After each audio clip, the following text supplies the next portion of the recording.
مبين.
Before knowing whether Islam is distorted or not, we must know what it means to distort a religion.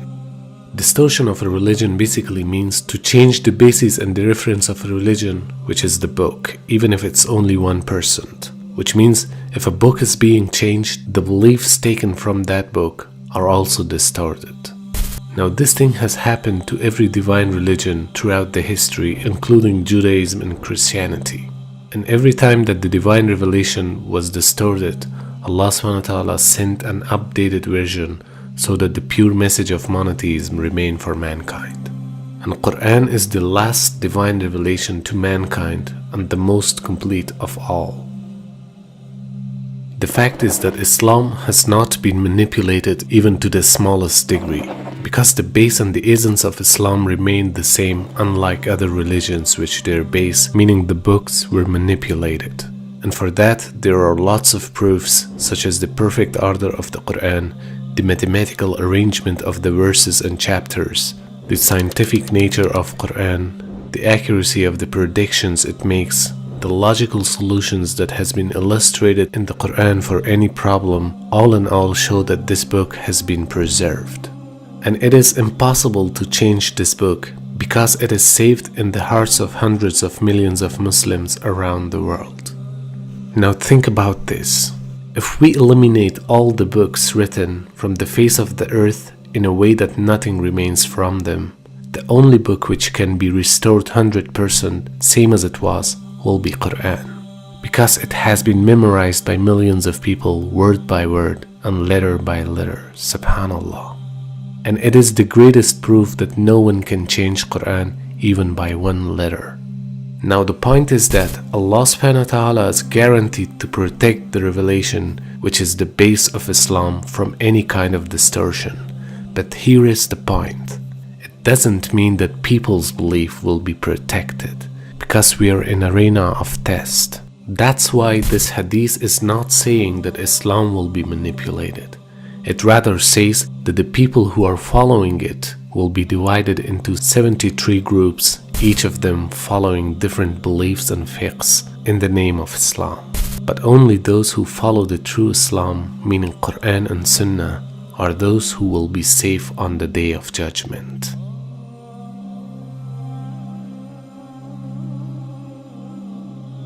It is essential that it be established in mind and heart of every Muslim that the Sunnah, which is the words, deeds and approval that are attributed to the Prophet ﷺ, is one of the two parts of divine revelation that were revealed to him. Because Allah subhanahu wa ta'ala says that the Prophet ﷺ does not speak of his own desire. It rather is a revelation revealed to him. So it is Allah subhanahu wa ta'ala who tells us that the words of his Prophet, peace be upon him, are wahi, or revelation. And wahi is undoubtedly zikr. And zikr is preserved according to the text of the Quran.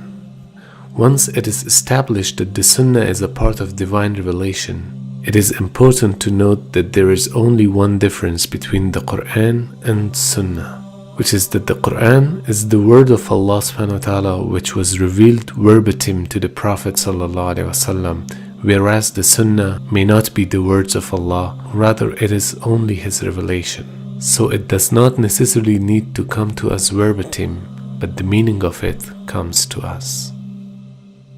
When we understand this difference, we see that the point in transmission of Sunnah is to convey the meanings, not the exact same words that were uttered by the Prophet ﷺ.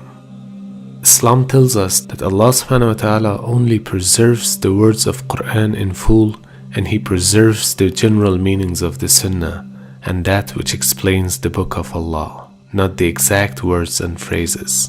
And for understanding if a hadith is fabricated or not, you need to know the ilm of hadith. What is the criterion that makes the hadith authentic or unauthentic?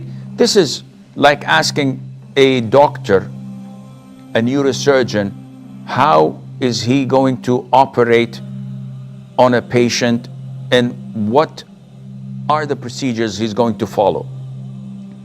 A layman like me and you can't understand this.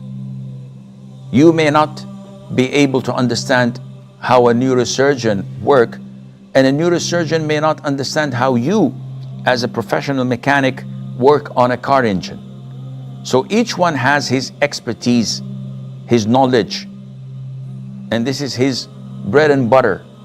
So you cannot understand this unless you study from scratch the science of mustalah al-hadith, and then go and study the different types of men, ilm al-rijal, al-jarh wa al-ta'dil, and all of these things that require lots of books, lots of time, and tutoring. You need a tutor to come and direct you how to walk and move between these mazes that you will find to understand such a huge and beautiful science.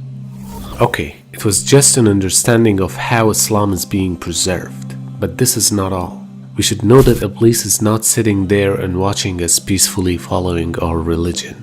He uses every opportunity to delude people, and if he can't manipulate the religion, he uses other tricks to make people leave it and don't consider it as truth. And for that he has plotted the following main agendas.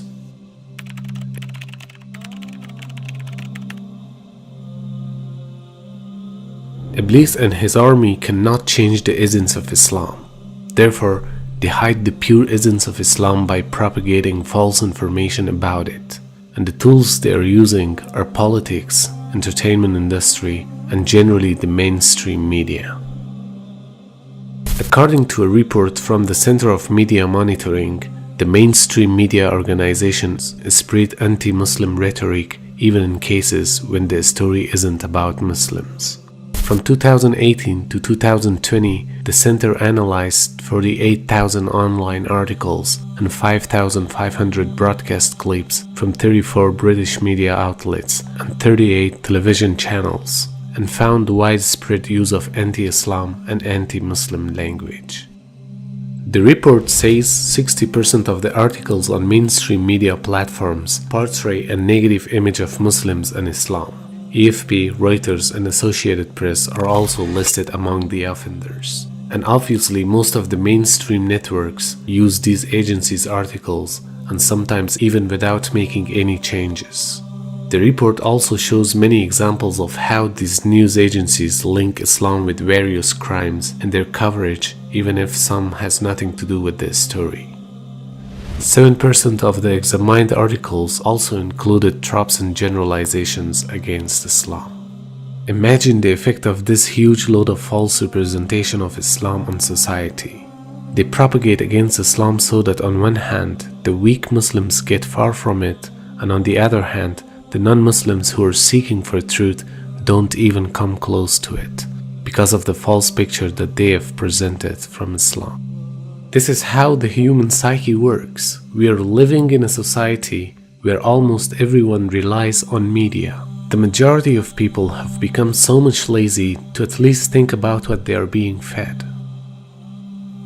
If you do a little research about Islam, you will come to know that there is no connection between terrorism and Islam. On the contrary, you will find that the only peaceful way of life is by following Islam.